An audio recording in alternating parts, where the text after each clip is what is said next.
Assalamualaikum. Loh, Waalaikumsalam, monggo. Monggo pinarak. Nggih, Pinten niki? Ari Iwan, Oh, saking pundi? saking Medion. Monggo Pak, monggo. Enten apa?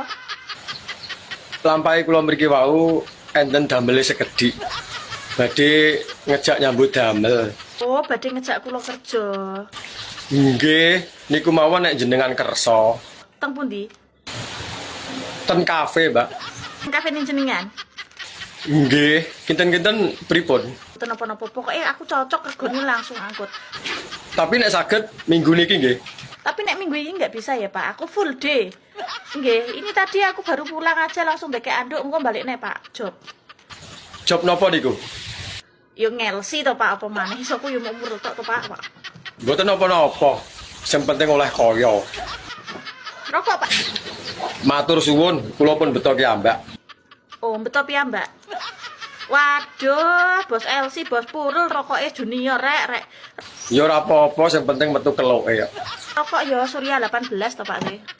Harga dirine Elsi loh diinjak-injak nih. Aku nek rokok larang-larang malah watuk. Ndak langsungan wae Pak ya. Lah nggih, pripun genahe? Cocoknya pinten? Umpami 500 pripun? 500. Wah, ndak cocok, Pak. Empik sapi ae di kilo ndek pasar ae 200 gak oleh, Pak. Aku mbok nyang 500 yo ora iso, Pak.